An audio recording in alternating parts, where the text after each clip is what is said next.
Welcome back to Crime Chats. Tiny room, microphone, endless crimes. Yeah.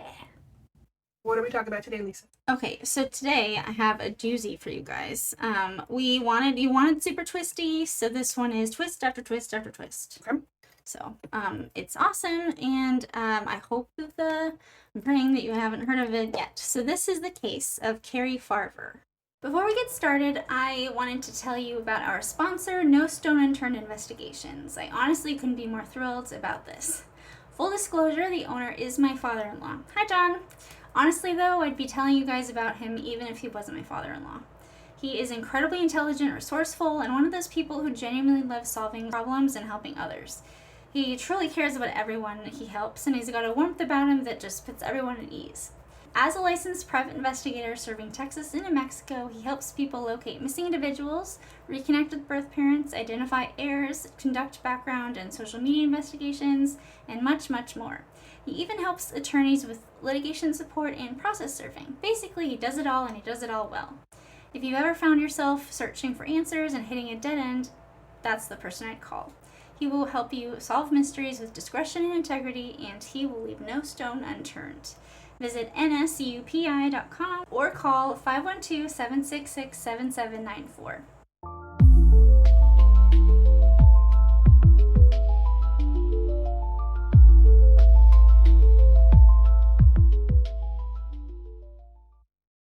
Welcome back to Crime Chats. Yay! I'm Hillary.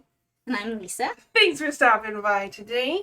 This is going to be another times where you're imagining. Okay, do I need to close my eyes? Yes. Okay. So imagine you're getting texts from someone you dated for a little while but broke things off with. Okay. Also imagine you're a man. Oh, well, sorry, that broke my whole, okay. My man. Okay. At first, she's heartbroken. I mean, who wouldn't be if it was me? Then she's angry. Oh. Then she's threatening to burn your house down. Oh. She starts messaging your family, your coworkers, new girlfriends. This girl is everywhere. Okay. You can open your eyes now. Okay, I did. I was Okay, so your name in that exercise was Dave Krupa. Okay. So Dave Krupa he's a 37-year-old mechanic from Omaha, Nebraska. He's a hardworking father of two. He broke it off with, I guess, him and the mom. Okay. Ended a really long relationship, so at this point he wants something new but casual. He wants to keep things casual, but he's very upfront about his intentions, which is great. I love when dudes can just be upfront. It doesn't happen very often, you know? Yep. It reminds me of Diane Downs, I'm sorry. Yeah. The guy that she was, I don't want children. Okay, let's kill them all. Yeah, no, that's not what he said. He just said he doesn't want children. Yeah, Anyways, okay, so he just wants something casual. That's it. Mm-hmm. Great. Okay. He goes on the dating platform Plenty of Fish. Bad. We both have bad experiences. So first of all, Plenty of Fish is the worst app I've ever seen. First of all. Yep. But second of all, you don't find good quality people there. I feel like that's where I met that Australian guy that yeah, me too. I was excited, right? But then he was like, well, where do you want to go? And I said I wanted to go to Olive Garden. And then he laughed and he said, can we go someplace less corporate? And I was like, but I like me some Olive Garden. You asked me what I want. That's what I want. And then the entire time at dinner, every 10 minutes or so, he'd just laugh about Olive Garden. And I'm like, bro. Nope. Bye. Anyway, I never saw that guy again. My worst experience from Plenty of Fish, I think I told you about, maybe not, I don't know, was when I was in college and living with my college roommate, best friend, Valeria. I met this guy and we talked and it seemed great on text and messaging and things, but then the first thing looking back now, I'm like, that's a huge red flag. It's always hindsight is 2020. He messaged me about where do you want to go? We're going to have dinner or lunch or something. And I said at that time, and I still do, we just don't have them here in San Antonio, but when I was going to school in Arlington, we had Black Eyed Pea. Oh, I think you took me there once when I visited you. Loved that place, yes. And I said, that's my favorite restaurant. He goes, oh, I know. That was the first red flag, and I was like, okay. I know. How do you know? So that was the first one. But then when we were there, first of all, ladies, gentlemen, whoever, if you're going on a blind date, or with a date with someone you've never met in person before, have a backup plan with someone you trust to get you out of there safely. And I did with my roommate, best friend Valeria. Shout out to you if you're watching. I had a schnauzer at the time, Chloe. Remember Chloe? Yeah. Okay. And she lived with us in that apartment together. And our game plan was if things go hairy, I'll text her, and be like, help, or SOS or enact plan or whatever our code was. And so I did that because things were not good. The whole time we were eating, this boy, only talked about Pokemon. Every Pokemon card he'd ever received or traded or gotten, and I was just sitting there. A first date is not the time to bring out you can like Pokemon. That's great. First date material? Probably not. Especially if you're getting the vibe that she or he is not into that. Yeah. Anyway, so I was like, I need to go to the bathroom. So cliche, but I did. And I was in there, I was like, Valeria, help. And I was like, okay, give me 2 minutes and call me. Okay. So I went to go sit back down. She called. She goes, I'm so sorry. And I should have earned an Oscar for that performance, I think, because the plan was... And the award goes to... that Chloe escaped the dog. Uh-oh. Which she was known to do, right? She would... I don't know if I remember her that well, but... I feel like the best lies have, like, a tiny bit of truth in there. Mm-hmm. And so I was just like, and then I told him, I was like, we need to go home. I need to go home. My dog got loose. And this boy, I'm not calling him a man because he's not a man. I mean, I'm sorry, maybe you've grown up. But he picked me up, first of all. So we drove in his truck. He drove us to the restaurant. He drove slower than molasses to get home. And I was just like, do you not understand? My dog is out. I need that help. Go. Step on it a little bit. Yeah. And he was just talking. And so we get there. Bless Valeria, because that girl should have also gotten an Oscar. She went the extra mile and was all sweaty, like she'd been running around the complex and was holding my dog. And I was like, you got her. And anyway, so that was the part. And then at the end of this date, creepy on a first date, y'all, he takes my hand and he like eye contact and kisses it like some kind of romantic. I'm like, I don't know you. Don't do that. Nope. That was... Hand kisses are so much more... They're like... intimate. They're more intimate. They're more personal. That's right. Don't... And I was just like, nope. And like eye contact too. Like what? Like just... That was the weirdest date I think I've ever been on. And that was from Plenty of Fish. So... Yeah, Plenty of Fish is just... I mean, first of all, it's called Plenty of Fish. Like, get a better name for your dating app. Anyway. And it's like notoriously bad now. Like, if you've had a positive experience with Plenty of Fish, we'd love to hear it. Yeah. Or a bad one. Anyways. So he was on Plenty of Fish. So he explicitly seeking casual. He was very upfront, which is good. Initially connected with Shanna Liz Golyar. I hope I'm pronouncing that right. Probably not, because they shared interests in motorcycles and heavy metal. Cool. So So you can talk about heavy metal on your date. Don't talk about Pokemon. Talk about metal.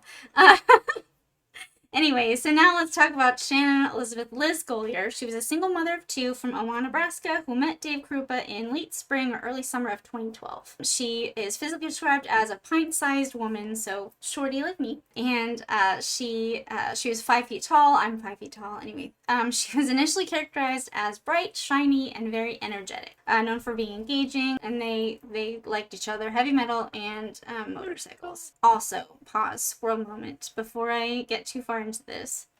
I had an epiphany, another one, about why Ted Bundy scares me so much. Oh, okay.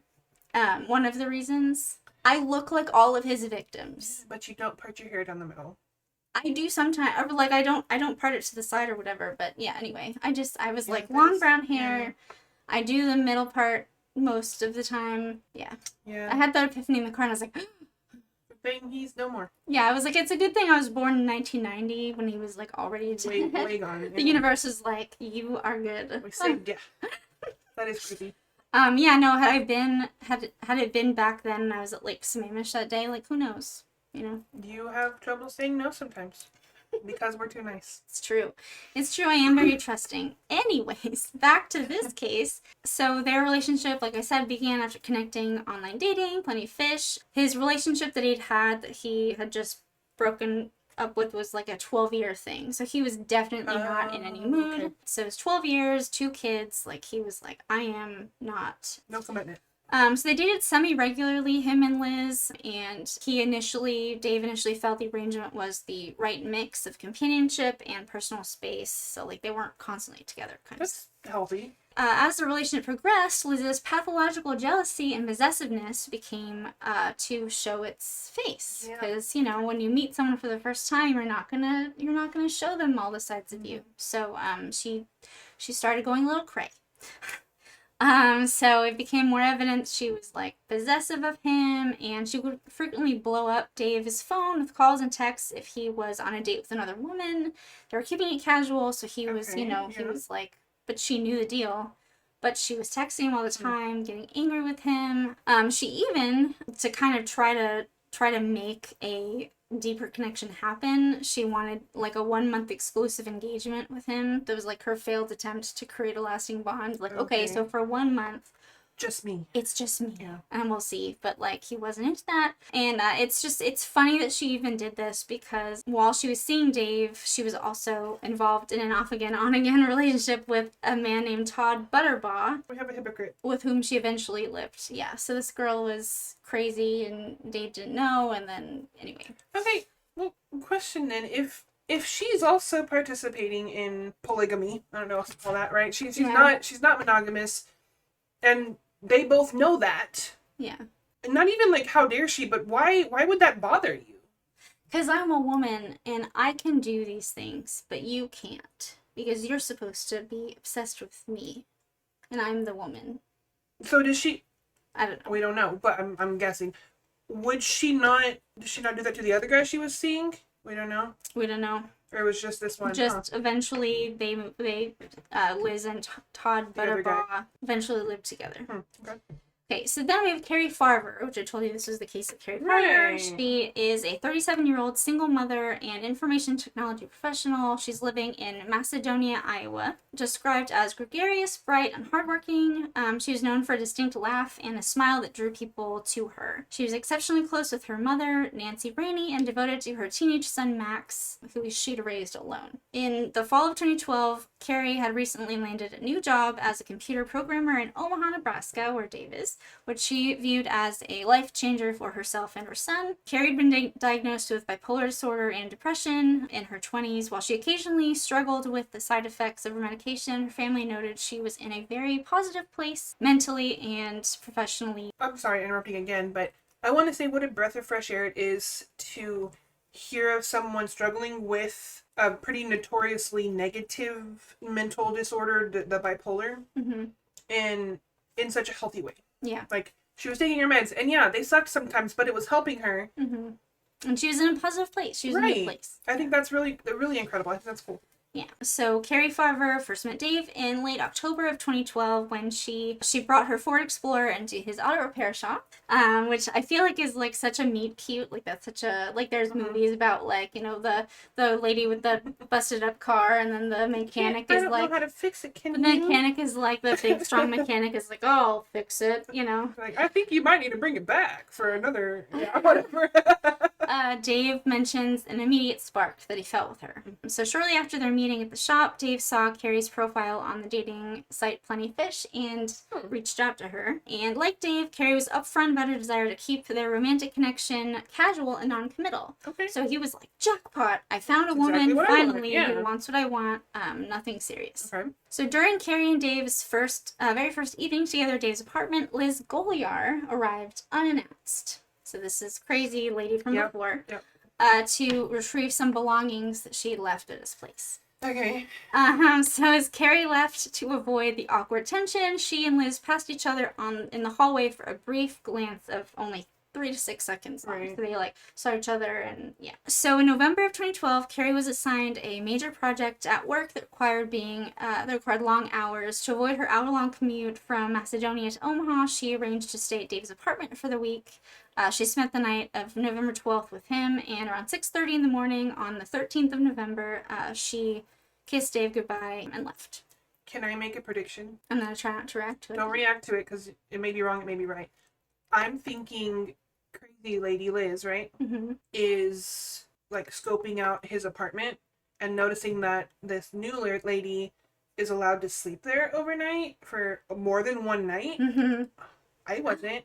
That's more commitment than you What? ever gave me. I don't know. So I'm thinking maybe she notices that, or she makes that connection, and then you said they pass each other in the hallway or something like that. That might, I'm guessing, I'm thinking that might be her tipping point of like, how dare he? Hold on to that Okay, thought. okay. So around 10 a.m. that same morning, so she's been gone a few hours, Dave receives a text from Cari asking to move in together. Very surprising since Dave made his intentions clear and they both she did had, too. right? Yeah, okay. So when Dave reminds her that he wanted to keep things casual, he was met with a barrage of vitriolic and profane messages, claiming she hated him and never wanted to see him again. Making connections, but okay. So just suddenly... So Dave returned to his apartment during his lunch hour to find that Cari and all of her physical belongings were gone. She was just like, F you, like, right. whatever, I can't believe you don't want me to move in. Anyway. I have two thoughts. Okay. Two branches of thoughts of where this can be going. Either bipolar moment. Oh, yeah. Right? Because it's not her normal self, and maybe she's having a low, and she's like, I don't know, could be that. Mm-hmm. Or it could be Liz, the crazy one, has stolen her cell phone or done something to pretend she's, I don't know, pretend she's her. So I'm one of those I'm thinking might be right, but it could be wrong. So that same day, Cari's mother, Nancy Rainey, received a text from Cari's phone claiming she had taken a new job in Kansas. Shortly after, Cari's employer received a text from her phone stating she was resigning and recommending Shanna Liz Golier as her replacement. Oh. Yep. This. Okay. Yeah. Yep. For the next several years, Dave is relentlessly digitally stalked by Cari. So he was bombarded with a staggering amount of communication. He receives between 50 and 60 emails and texts per day, totaling over 12,000 messages over the course of the whole ordeal. Wow. Quote, I'm going to destroy the things you care about. And, quote, your life will be ruined for ruining mine. Police. So that's a threat. Police. Yeah. So Liz actually says she was also being targeted by Cari. She was always referred to as a fat whore in text messages from her. This shared harassment drew Dave and Liz back together. They rekindled their relationship, leaning on each other for comfort because they felt like fellow victims. So the messages were often eerily specific, so describing what Dave was wearing or what he was doing inside his home, leading him to believe he was under constant surveillance. These texts, I messed up in my head. So these texts that he's getting are coming from Cari, not Crazy Liz. No. Okay. And so Liz is also getting these crazy messages now too. And so Liz and Dave have now this shared like trauma or whatever. Something's happening. Yeah. Okay. Okay. So, quote, I see you're sitting in your chair with your feet propped up wearing a blue shirt. Things like that. So Dave is like, holy shit, Cari has eyes in my apartment and is staring and is stalking. Did he ever go to the police? So the digital threats then turn into physical acts. So both Dave and Liz reported multiple incidents of vandalism, including Liz's car being keyed and Dave's property being spray painted with insults directed at Liz. In August of 2013, 9 months after Cari was last seen, Liz Golier's house was burned to the ground. While Liz and her children were not home, her 4 pets were killed in the fire. Cari sent messages claiming responsibility for the fire. She says, quote, I'm not lying. I set that nasty whore's house on fire. I hope the whore and her kids die in it. Again, police. Arson is a crime. So Dave eventually moved and changed his phone number to escape the harassment, but Cari found him on new dating apps and continued the stalking. Dave later described himself as being on the verge of a mental breakdown, which, I mean, me too, who wouldn't be, due to the constant paranoia. So while Dave was being stalked, Cari's family desperately sought answers. So Nancy Rainey, Cari's mom, filed a missing persons report on November 16th, 2012. Police initially dismissed it as a voluntary disappearance because Cari had a history of bipolar disorder. This is, again, one of those times freaking cops think they know freaking everything. Well, and back to, I don't know, last episode or a couple before, adults are allowed to just go. Yep. Which, if it's out of character, listen to the family. Yeah, just cops just think they know everything, and, like, that's why a lot of the times, like with the Jeremy Bamber case, like, they knew it was him.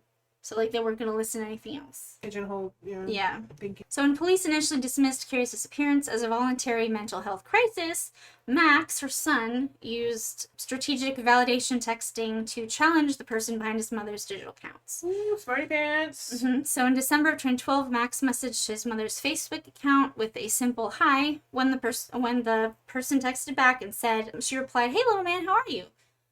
So Max was suspicious of the tone and responded with 3 security questions that only his mother would know. Smart kid. So he asked her, "What is my middle name? What was our first boxer's name? And who is my best friend as a little kid?" He never got a response to those questions. The silence provided Max and Nancy with the definitive confirmation they needed that Cari's identity had been stolen, though it took years for investigators to officially catch up to this realization. How? Following this failure, the Cari persona posted publicly on Facebook claiming she had answered enough questions and just didn't want to come home. You don't get to do that. You're claiming you burned someone's house down. You are a criminal. I just don't want to come home. You can't make me. I'm an adult. Yeah, true, but you also are self-reporting guilt of a major crime. So, no.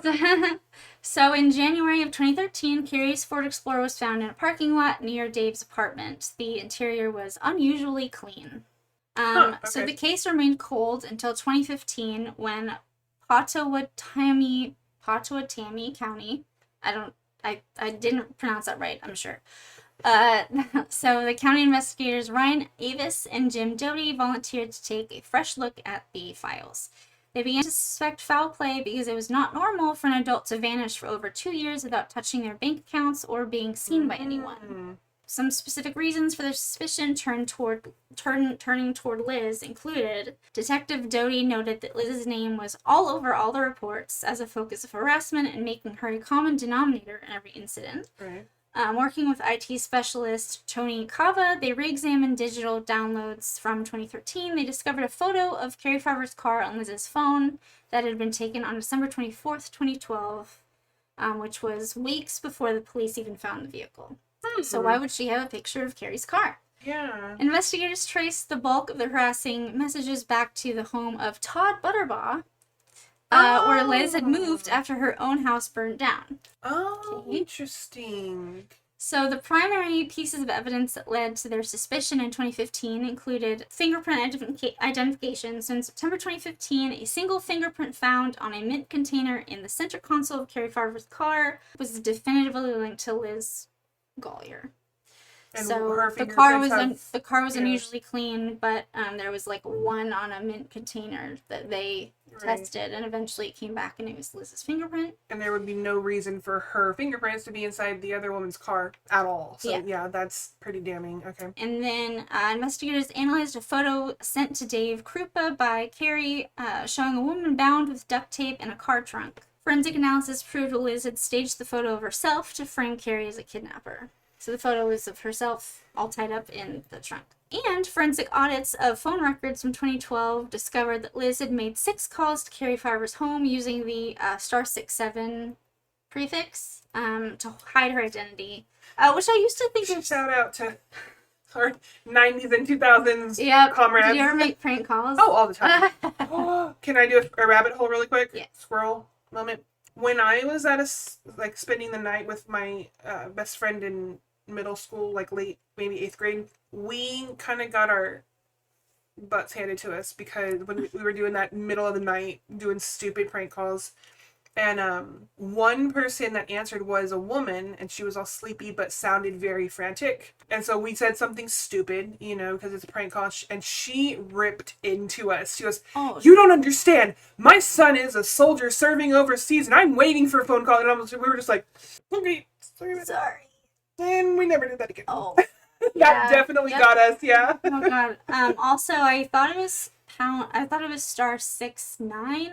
That's to but that might be what just called you. Okay. Yeah. Again, if you're also, I was thinking like 69. Like I don't know. Well, like maybe my brain was like maybe my brain just thought 69 because of Tiki 69. Right. And if you don't know because you're young or you were a good person and never were brat child, star 67 was to hide your phone number coming in because caller ID was brand new. Yep. And so you could call in as a private number or an unlisted number with star 67 before whatever phone number you punched in. All right, so December 2015 rolls around. So police suspicion was fully cemented following the events of December 5th. So Liz reported being shot in the leg at a park and blamed Dave's ex-partner and mother of her children, Amy Flora. Amy Flora, I didn't really get into her because she's not like super involved. Okay. But she at a park, Liz calls, "Oh my god, I've been shot in the leg by Amy Flora. Amy Flora is the person you need to talk to," whatever. So investigators use the following factors to conclude the incident was fabricated. So suspicious. Shocker. Suspicious timing and preparation. So only 24 hours before the shooting, Liz met with investigators to report that a gun belonging to Dave Krupa had been stolen from his closet. She described the weapon in detail and proactively blamed Dave's ex-partner Amy Flora for the theft. Detective Ryan Avis found it highly suspicious that she predicted the specific weapon and perpetrator just before she was shot with that exact type of gun. And it's a non-lethal shot. Something someone could have done by themselves. Or my other thought was the Butterball, or what's his name? Butterball. That's his name? Mm-hmm. He's involved in it now too or something, and so he helped her get tied up and stuff and put her in I don't know. Those are my two thoughts right now. But I'm pretty sure she's doing this all herself because she craves attention. I don't know. Also, Amy Flora had an airtight alibi. Okay. So when Liz reported being shot in the leg at Big Lake Park in Council Bluffs, Iowa, she immediately identified Amy Flora as a shooter. However, when police arrived at Flora's home shortly after the report, they found her at home with her 2-year-old son. So she's at home with my baby. If you're going to frame someone for a crime, check their alibi before the police do. Yeah, like, where are they at? Like, not official advice. Please don't commit crimes. But be smart. If you're going to be a criminal, be smart. Or don't. We have a lot of advice. I feel like we've had, like, don't defend yourself in court. Don't buy a big suitcase. Don't buy a big suitcase. Yeah, exactly. That one is just to stay alive, to not be the victim. Yeah. Weird, yeah. Also, the cold car evidence. So when they got to her house, apparently after the thing, the car was cold, which means it hadn't been driven or whatever, which I wouldn't even have thought of that. So I'm like, oh yeah, the car would be cold because it hadn't been driven. Duh, but like that's not something that I would have just naturally thought about. Right.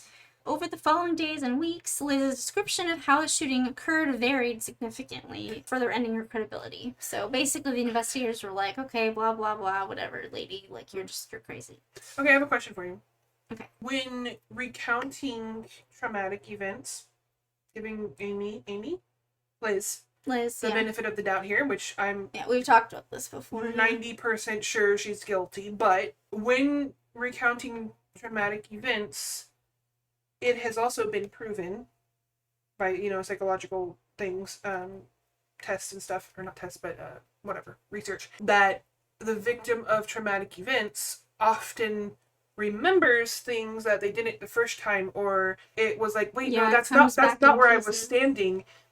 I was actually over here. Yeah, and so to be, play devil's advocate here for Liz could be, but I'm wondering how different her stories were, But like it wasn't just the varying accounts; it was all the other stuff too. Right. Like, that makes sense. Cold cars. They were like, okay, well, your story doesn't even stay consistent, and we have all this other stuff. So obviously, you're just a crazy person.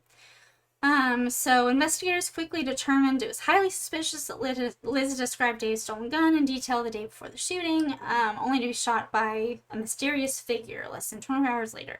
They concluded she likely shot herself, which, imagine, you gotta be, like, really dedicated.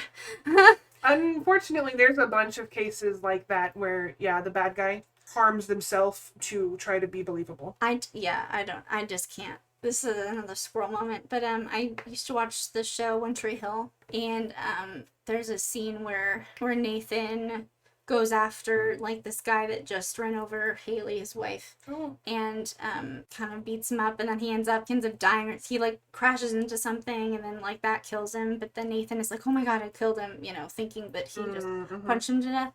But then the dad says, "Son, you need to leave," and then he like beats his hand against the street to like take the blame. But even that, like, I'm like, ow. Like, I don't know if I could. I mean, for my kid, I probably would be able to. There's probably some adrenaline or whatever, but like, just, when you can, like, you hear his finger break, and I'm like, oh, anyway.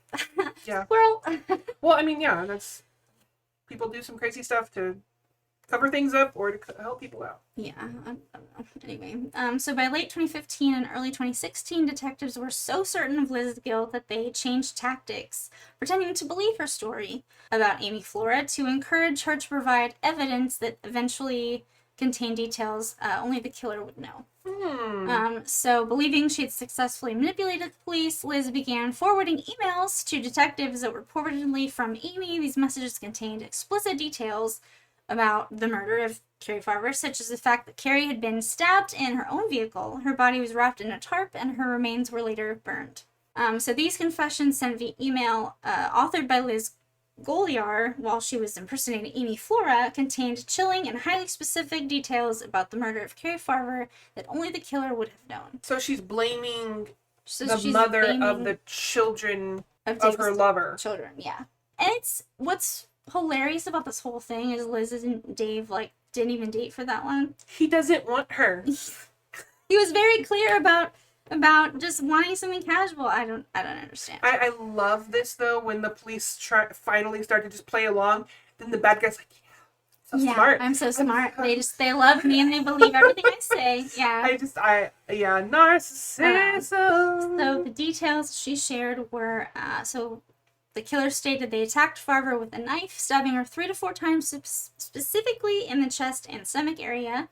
The attack took place inside Farver's own vehicle. Her Ford Explorer, one email described driving with Farver before stabbing her. So drove her around, showed her the town before. And then, in a particularly disturbing detail, this email claimed Farver remained alive for a time after the stabbing, begging for her life while the killer watched the life drain from her body.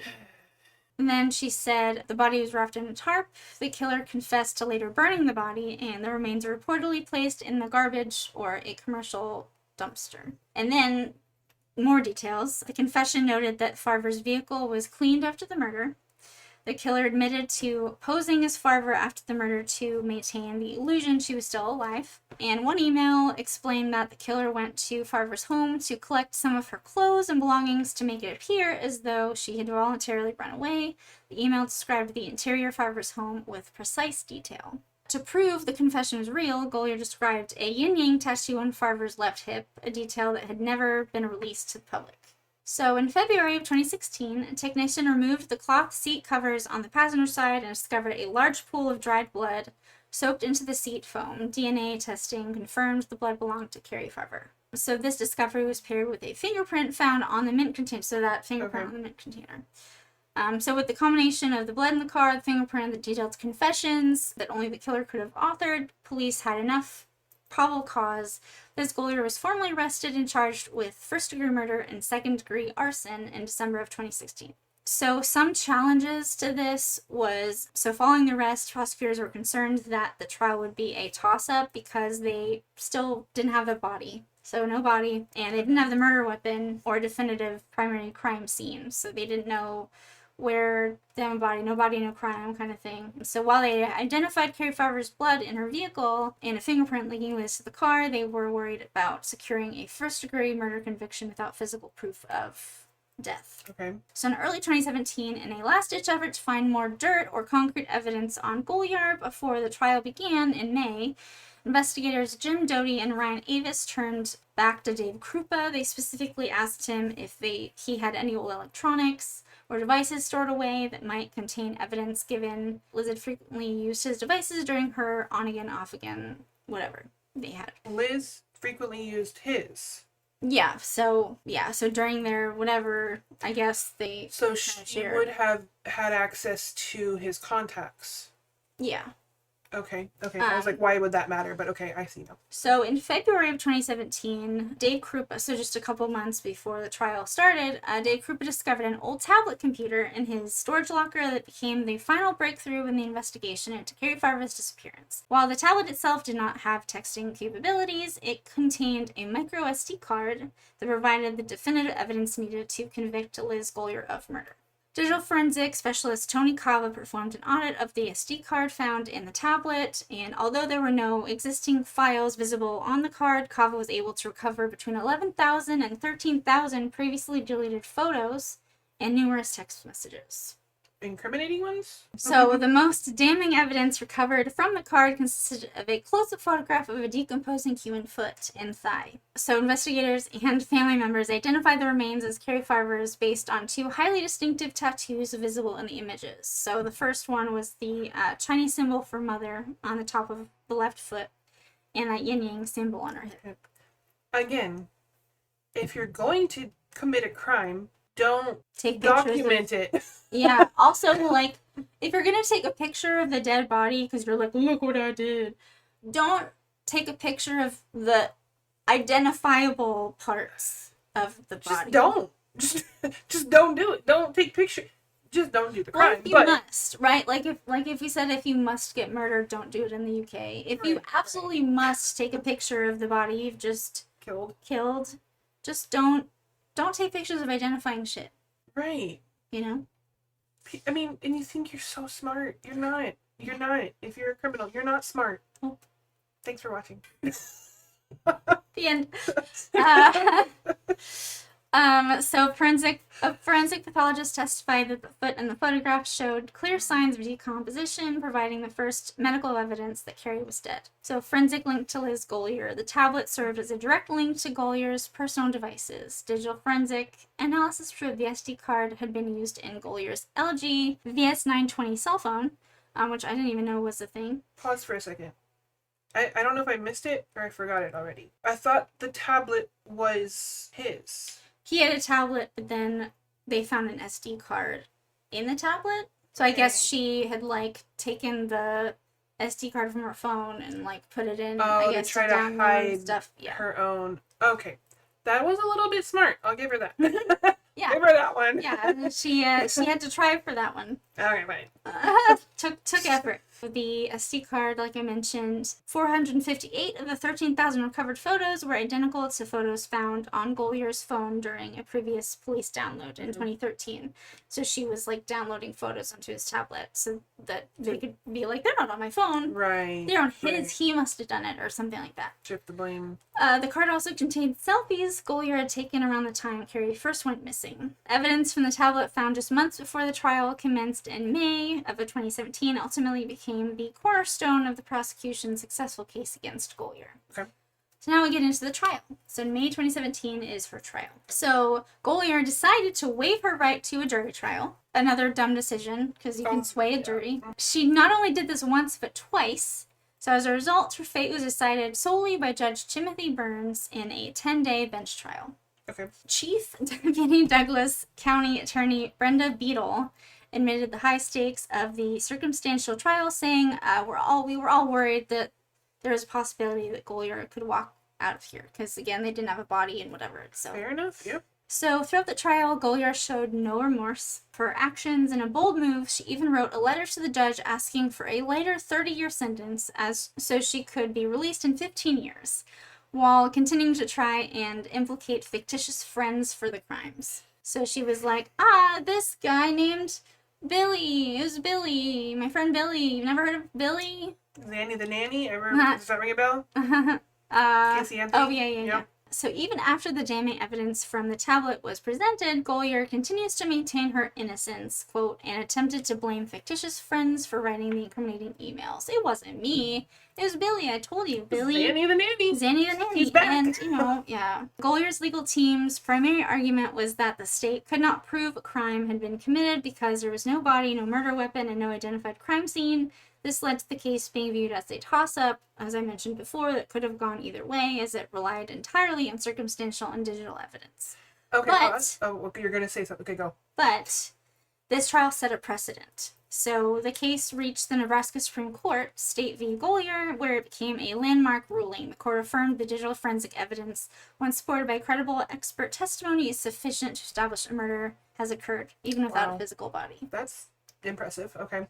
Yeah. I have many thoughts, but the one right now, and I wrote it down because I didn't want to forget, but like all of the emails and the messages and things, technologically forensic evidence, whatever you want to call it, right, has an origin device. I mean, now, 2026, we know those things, right? If you send it from your phone, there's a stamp, basically, like a technological stamp saying this came from or like VPN email sent or from whatever. your phone will say like sent from my phone or The whatever. ISBN, no, whatever, where you can tell which IP address. Yeah, which network you're connected to when you sent the thing, the file, the photo, whatever, what device you were using, all of these things. It's there. It's stamped on the delivery, the status of that file. Mm-hmm.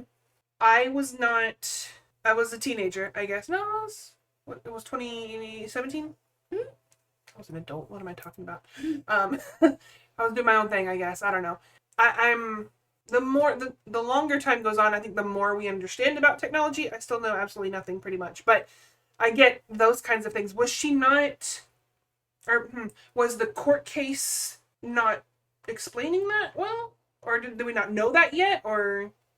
Well, so I mean that's why this is a landmark case, because before that wouldn't have been enough. That wouldn't have. Okay. So this why, it set a precedent. So right, now, okay. So that trial, and then afterward, the new thing was if there's digital evidence and experts are saying like, hey, that definitely is a decomposing foot, that's enough to be like, okay, well, you don't need the physical thing anymore. So Shanna Liz Golier was sentenced to life imprisonment without the possibility of parole for the first-degree murder of Cari Farver. In addition to the life sentence, the judge handed her a consecutive sentence of 18 to 20 years for second-degree arson related to burning down her own home. And killing her pets. And killing her pets to frame her victims. Yeah, like, what? I hate it when animals die. It's another red flag, though. Yeah, that's one of the hurting animals. Yep. Yeah, one of the things. The sentencing took place on August 15th, 2017 in Douglas County, Nebraska. Cari's mom, Nancy Rainey, gave a heart-wrenching statement at the sentencing, noting that while Golier received life, quote, she gave my grandson a life sentence of not having his mother there. Rainey also spoke to the pain of not being able to find Cari's remains. Quote, my daughter wanted to be cremated and thrown to the wind, and I couldn't do that for her. She never gave up where she put her? No. In a later appeal to the Nebraska Supreme Court, Golier challenged her conviction by claiming a trial counsel provided ineffective assistance by failing to adequately advise her of her rights to a jury trial, but she turned down the jury trial twice, and Golier is currently serving her sentence at the Nebraska Correctional Center for Women. So she is never coming out. Good. The sad part about it is Cari was dead the whole time. Yeah. And this was like years of Liz pretending to be her, and it's gotta be exhausting, first of all. Yeah, like, so I move on. I don't understand people that can keep all of this stuff straight. Like, I'm like, I would never. Double lives and yeah. That reminds me, actually, there's a documentary about, it's called Scamanda. So this lady named Amanda fooled everybody into thinking she was dying of brain cancer or something, and she got like so much money and so many gifts and so many all these things. And so they raided her house, and they finally like discovered that she was doing wire fraud and all this stuff. The detective told me that these people that lie constantly, and like they have a lot of anxiety because of it. Like, they usually drug themselves with Xanax, and so he said that like when he raided the house, he like took one look at her and was like, "You're so high right now, huh?" Like, 'cause she was just like, she was on her couch just like chilling. And so I didn't know that. So that I like when I'm listening to a podcast about like a crime, but then I learn things. Like, I learn things not just about the crime, but about how, like, because it makes sense, right? Like, you have all these lies to keep Gotta keep straight, yeah. And it's like nerve-wracking and stressful, so you take medicine to cope with the stress. So yeah, I haven't watched anything on that case, but it's everywhere. I mean, it's pretty notorious at this point. And there's so many examples of criminals trying to cover up their crimes with additional crimes. It's like, you're going to get found out. Things are going to get too stressful for your little brain. Yeah, like, she thought she was so smart burning her own house down. Right. And then pinning it on Amy? I don't know. Amy. And then shooting herself in the leg and pinning that on Amy too. And like, why would Amy care? Like, she's like, the mom. She doesn't even like. She's at her house with her kids. She's like, I got enough to care about. Yeah. Aye. And seriously, no person, man, woman, doesn't matter, is worth this. Yeah, like, you if guys he's weren't not even dating that long. you, rejection sucks. but you'll move on, you'll grow, and you'll be better. I would have understood this more from Amy, because that was a 12-year relationship. Right. And she had 2 kids with him, right? So she got went resentment bananas built and whatever, up, yeah. But him and Liz didn't even, like, they weren't connecting. I mean, Liz even suggested the 1 month exclusive, whatever, when she wasn't even being exclusive. I'd be curious to hear Butterball's, I don't know what his first name is, I'm sorry, that's just a fun name. Todd? Okay, I'd be curious to hear his description or characterization of her. Yeah. Like how she acts with him. Yeah, that was one thing I should have done more research on that, but I'd just be curious because typically, thinking back to Bundy, you know, criminals who have these separate lives are different people in those lives. Mm-hmm. So I'm just curious if she was crazy and controlling in his relationship too. And how can you keep up? Like, I mean, this is why Ted Bundy blew my mind so much too. Is like, how do you keep up relationships with other people while you're doing all of that? Right. Like, just how do you have the mental capacity and the time? I'm exhausted just yeah, like I need a nap. Like, I need a nap thinking about it. It's insane. It's sad. It's pitiful. I mean, it just is. And I don't know, maybe not just defending her actions. Maybe her childhood was void of affection. And that's so why she needed attention. That's probably, that's probably it. Any attention is attention, right? Good, bad, whatever. So sucks for the people on the other end of it. I mean, ruined so many lives, you know? Yeah. And it probably had, like, nothing to do with Dave. It was just somebody rejected me. Right. And is moving on with somebody else that isn't me. Yeah. You know? And he just got caught up in it. I feel bad for Max. Because I mean, to not know, like, your mom just disappeared. You don't know she's dead until, like, 4 years later, and then you're figuring all this out, and he was a smart kid. He was the one who was, like, testing whoever had hacked the accounts and stuff. Yeah, there's interviews with him. So I listened to a podcast about this case a while ago, and they have, like, interviews with Max where he's talking about, you know, all of that, and it's just, it makes me sad. It's sad. Because she was a good person. Cari was a great person, by all accounts. Right. So, like... And she did nothing wrong. She didn't do anything wrong. Anything wrong. But, like, how dare somebody paint her to be this, like, crazy, awful person, you know, when Vindictive, really she's just, she was a great person, and she died. She was murdered, and it's sad. Interesting thought. You just spurred in my head, like, maybe Crazy Liz is just projecting all of what she is onto this person she unabashedly and completely unprovoked, whatever, hates, you know? And so she's like, you're going to be everything that people think I am. Yeah. So that was a good twisty one. That's a good one. For you. One of my predictions was right. It was... Yeah. Crazy. I liked you guessing, but I wanted you to, like, stop guessing, too. Because I was trying to keep it a surprise. Huh. Okay. So, again, bipolar didn't make anybody do anything. Yep. She was taking her meds. She was in a good place. Screw that cop that was like, wow, she's bipolar. She probably ran away and blah, blah. Which I didn't get that dude's name because who cares? Oh, right. Man. Yeah, that was a good one. You said she had 2 kids. Yes. So Max and... No, sorry. Cari only had 1. Oh, okay. Amy had 2. Amy had the 2 with Dave. Okay. Yeah. Dave had 2 kids. Okay. It's wild the things that people will do. Like yesterday I was talking to you about, like, the maternal instinct case. Mm-hmm. It's just, it doesn't, that you can be so deluded, you know, like that, so delusional. But as I'm learning in Mindhunter, right, he's talking about the difference between, like, a psychopath and, like, a psychotic person. So somebody who just, like, the difference is you know what you're doing, and you plan what you're doing, and you, like, have your thoughts are cohesive and premeditated, whatever. And, like, the true psychotics, they just, like, they do stuff. It's not very common, like you were talking about. Like, only a small percentage of the population can fit into that not guilty by reason of insanity kind of which thing. Is, it should be one of our seasons. Oh yeah, like where people either actually are or actually are where it actually works in their defense. Oh, okay. Because or they really try, or they fake it but fake it well. Yeah, like Winnie Ruth Judd, who killed her friends, she tried. to do insanity. There's so many. But again, very few of them are legitimately suffering from psychosis or some form of psychopathy. But I mean, immediately I think of one in my head. I don't remember his name, but I can see the interrogation video. It's a man. He might be like late 20s, early 30s, and he's just confessing to, very matter-of-factly, to the detectives across the table.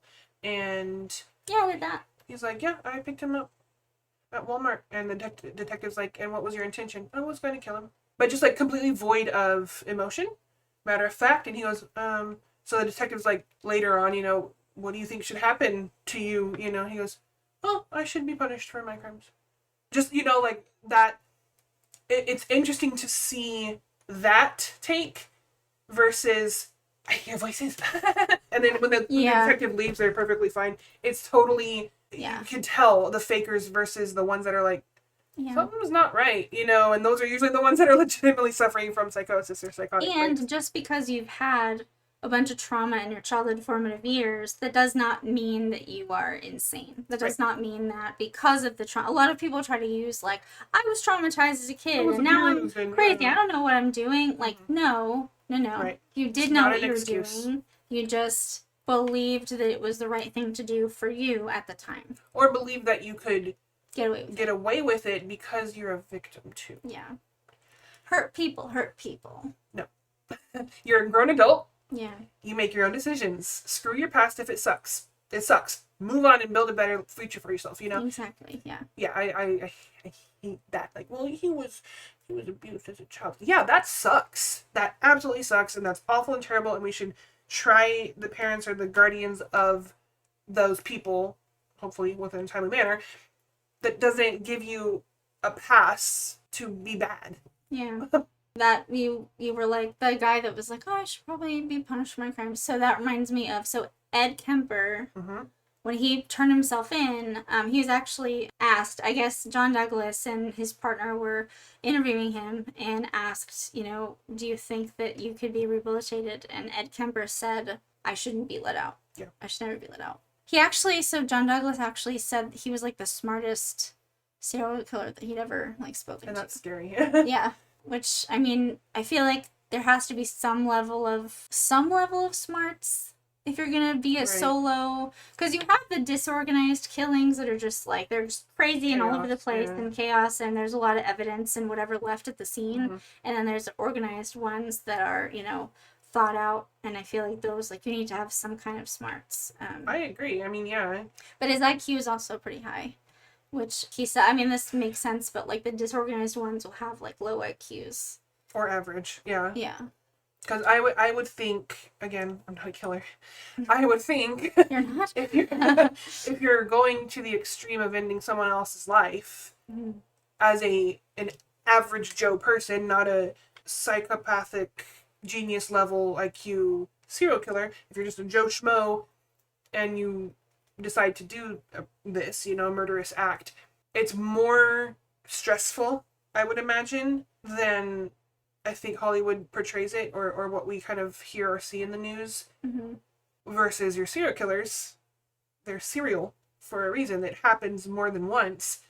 They have a pattern, they have a plan, and they know what worked and what almost got them caught, you know, those kinds of things. So they're constantly revising their methods. There's the signature, which is something they just are compelled to do every single time. So the MO is what they need to do to kill that person. The signature is just what they do just because it's compulsive, and then you have to do that. Like if they, like the extra torture or the, you know, specific way that biting your butt cheek. Yeah. Which was that would be signature because that wasn't required for the death to occur. Right.